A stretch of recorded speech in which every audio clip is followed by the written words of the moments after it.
One thing I always get asked by students is I want to be able to speak English fast, and I always tell them there's no shortcut. Alright, most important thing to learn English is enjoying English. No Japanese TV for the rest of your life. That's why people hate English, is because it's forced on them in Japan. Yeah. It's only advanced students Yeah. who have an eikaiwa. Konnichiwa, good afternoon, what's up? It's RUPA sensei here, your favorite English teacher. I'm your favorite English teacher, Nick. Hey, no. I am your favorite No. RUPA sensei, the original. Your three favorite English teachers. Okay, the three favorite English teachers. Byodo ni shiyou. And as you know, I'm here with some special guests today. How you doing, gentlemen? Pretty good. Pretty good. We got big Nick Nissan over here, or Nick Sensei. Nick Sensei. And of course here with Sanel. Sensei Sanel.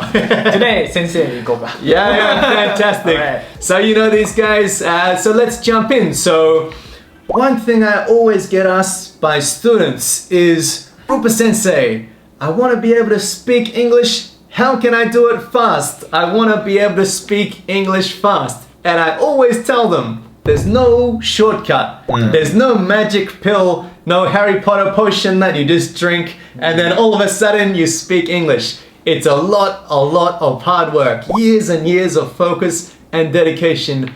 But, however, there is a way to kind of speed up the process. Yeah. Right? There's no fast way, but there is a faster way. Because if I look back at my Japanese studies, I think I wasted a lot of time with like kanji. And I wasted a lot of time with too advanced words that I don't use in daily life. Yeah. Whether if I focused more on just listening and I focused more on just the basics, the fundamentals, I feel like I would be a much better Japanese speaker. So today I want to help all the people out in that situation, English beginners who don't want to spend like a whole lot of time, but they want an effective method. Yeah. They want to focus on the things that are gonna bring the most results. Okay. So, gentlemen, my first question: what do you think is the most important thing to focus on with English learning? Oh, that's an easy question. Yeah, Easy. for me that's super easy. Do you Yeah. want to go first or do you want Yeah, okay, I'll go first. Ladies first. Okay, I'll go first. Alright, most important thing to learn English is enjoying English. Oh, good Otherwise, answer. you can't focus on it, right? Like So, if you like yeah. it, you'll just like naturally focus on learning English. Like you wanna speak English, you wanna listen to English, you Yeah. wanna, I don't know, write English. Like everything you have to enjoy. Yeah. Then you can focus on and you can enjoy. Great. And as a Japanese person who learned English, right, but Yeah, pretty yeah, much yeah. by yourself, right? Yeah. You learned a little bit in school. How did you make English learning more enjoyable? I would say like learning English in school and learning English by myself is totally different. Yeah. Like learning like English in school is like for exams. Yeah. So to Yeah. get into university. But like learning English by myself is like speaking English.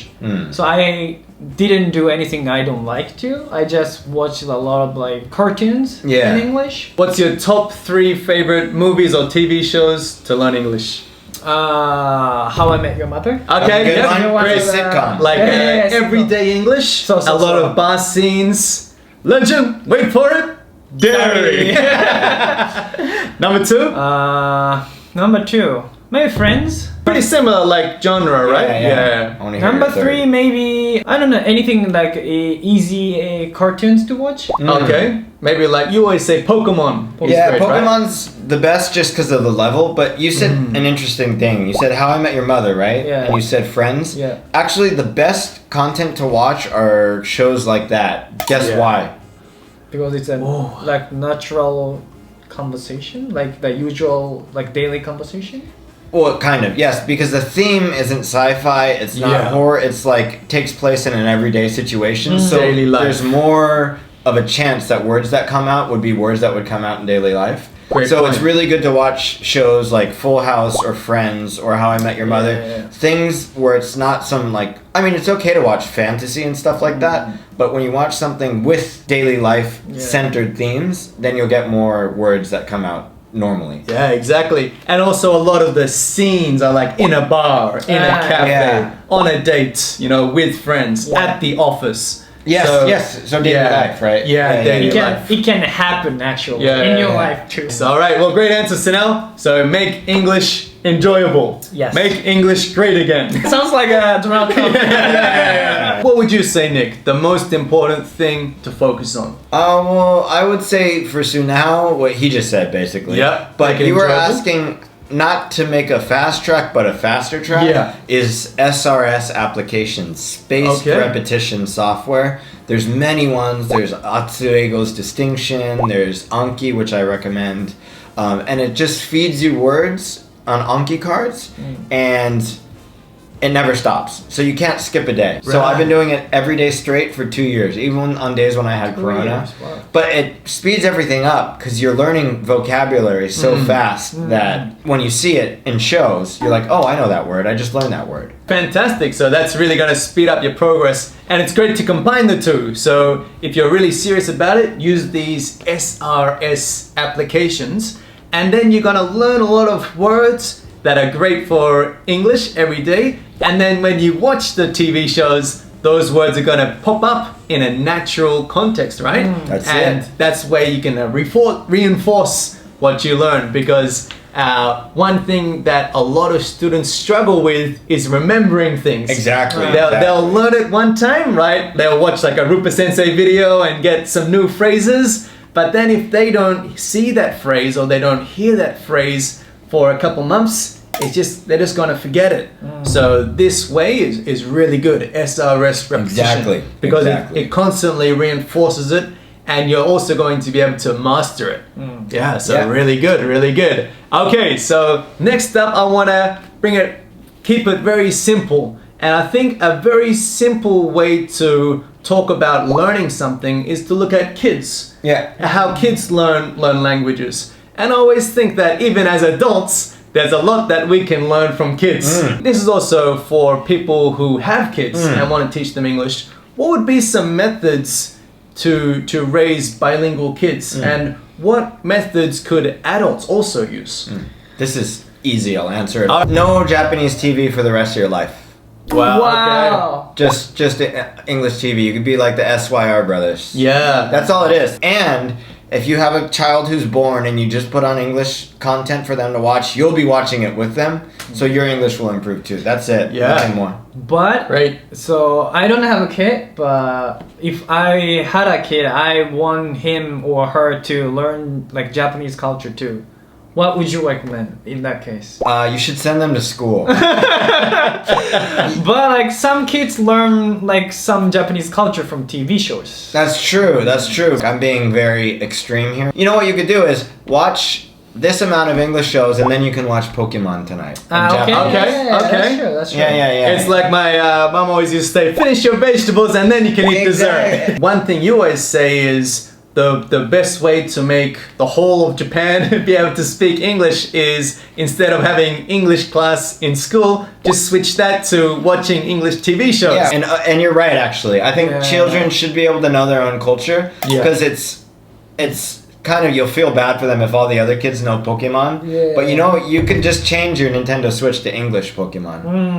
I think a lot of parents, it's really, they think that like, what's the proper balance for learning English and Japanese? Well, this is for everything in the world. I'm always talking about this recently, but me and Rupa here do jiu-jitsu, and the harder you pull and try to resist, the weaker you are. So you can't ever force anything on a child.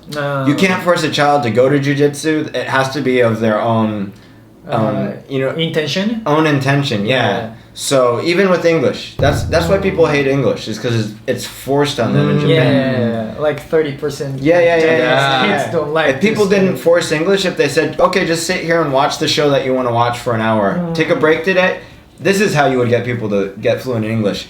Okay, you've had math today, you've had Kokugo today, you've had PE. Now why don't you just sit back in your chair, here's an iPad, watch whatever English you want to watch. That would get the whole of Japan fluent in English. Wow, that's a great idea. Knowing it. There you go. All right, listen up, all the government officials in charge of education. 大丈夫、絶対導入しないから。Well, maybe hopefully in the future. Yeah, hopefully in the future. Yeah. Hopefully everyone checks out this video. Yeah. If you know some government officials in charge of education, share them this video. So Yeah. we can convince them. All right. And then last question, very simple. So today we talked a lot about like listening and a lot of input and everything like that. Yeah. Another term is immersion, right? Yeah. Just like taking an English shower, and hopefully things will definitely get inside. But when should people start to focus on output, and how should they start it? Should they just start with free conversation, or should it be like a structured thing with a teacher, or just even talking with other Japanese people in English?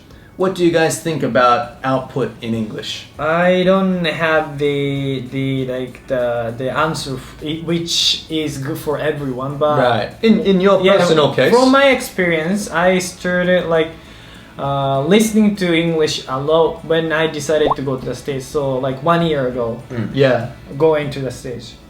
Then after 1 year, listen. Then I went to the States. Then I started speaking actually. So my English was a little bit better than the other Japanese students, which is in my school. Yeah. That's another fast track, right? Is going actually overseas. Because in my case as well, I didn't really start getting good at Japanese until I actually lived here in Japan. And a big reason for that is I had no reason. Just speaking really good Japanese, but living in Australia, you don't really have a reason. But actually living here, living abroad, making Japanese friends, or in your guys' case, living abroad and making friends who also speak English, that will give you a reason to actually want to study more English. Yeah. What do you reckon, Nick? What do you reckon about output? It depends on what type of English you want to speak. So if you don't care too much about pronunciation, you can start earlier. But the best way is to start with writing. So what I do with Spanish is I write 5 sentences every single day in a diary. And they're very simple. Today I ate pancakes for breakfast. Then I went to jiu-jitsu. Then I did some work at home. It's all very simple, so things that I know I won't make a mistake of. Yeah. And then I run it through ChatGPT to just make sure that it can fix my mistakes. And then as time went on, I start reading it out loud. Okay. And another thing is, I don't recommend Duolingo because I don't think it teaches you any languages, but it will give you sounds, and you can just practice the sounds. So it will say John went to the market, and you can just say after it, John went to the market. Yeah. And then you put it in. So just repeat after me type of things. I think shadowing is a little bit too hard for a lot of people. Yeah. I can't even do shadowing in English. Oh, you It's can? too hard. It's too hard. Yeah. So I recommend repeat after me. You need a little different skill to. It's a different skill. Another thing that's a different skill is Nihonjin. They love dictation. Okay. That's a totally different skill. Yeah, Listening and it's writing it tricky. down. Yeah, it's like a translator skill. Yeah. So I got one job offer to translate some speech or something. Yeah. And I turned it down because I know I couldn't do it. Yeah. Totally different job. And that actually probably makes listening worse sometimes because you're so worried about writing stuff down that you're not listening to what the person's saying. It's like a totally different skill. You have to do it simultaneously, listening to speaking. Yeah. A lot of people, if you need for somebody who needs a teacher every single day, it's only advanced students who have an eikaiwa. Usually beginners or intermediate people can do 90% of the things on their own, and then they'll have somebody like me or you kind of tell them, okay, now you should do this, and then they can do it on their own. Yeah. Fantastic. Well, great answers today. Great knowledge from these two experts. Thank you very much, Sanal. Thank you, my boy. Yes. Him and his deep handshake. That's the jiu-jitsu. One more time. Look at this. Oh, see, it makes me feel weak. Yes. And I hope you liked this video all in English. You guys would have learned a lot of new words. And if you would also like this kind of speaking opportunity, I've got great news. I'm working with an English community right now called EGM, where you'll also be able to get a really good chance to speak some English and also meet other people who are super motivated to learn English. Create kind of a English learning nakama. and to help your journey out. Can we meet RUPA Sensei too? Yeah. So I teach Zoom lessons on there. There's Zoom study groups. There's also in-person events here in Tokyo. And also extra video lessons all in English for your immersion and everything like that. Nice. So if you want to check it out, it's all in the description below. Dude, I want to do it with you one day. Yeah, for sure. Yeah. Listen together. Yeah, let's do it. Hopefully you guys can come in as guests. So if you're interested, check it out all in the link down below. Also, for other events like me and Nick, we've been doing events here in Tokyo. I'll probably be doing some events with you here in Tokyo, Sunel. I have a public line, so公式 line for everyone. And also, if you register for that, you'll be able to see all the event information. And we have a present for you, which is 30 great English phrases, all in a nice PDF document for you to learn some new cool expressions. Nice. Alright, and don't forget to check out these two gentlemen, Nick Nissan on YouTube, Instagram, Twitter, everything Nick like that. Sensei. Nick Sensei. Dr. Nick. Dr. Nick. Nick samaにしよう。And Sunel Eikaiwa as well. TikTok, Instagram, YouTube, And also I appear on Sunel's channel all the time. For YouTube. Yeah, so if you want extra RUPA Sensei content, check out Sunel on YouTube. Alright guys, you know what to do. Stay happy, stay healthy, do your best with your English studies. じゃあありがとう。また今度。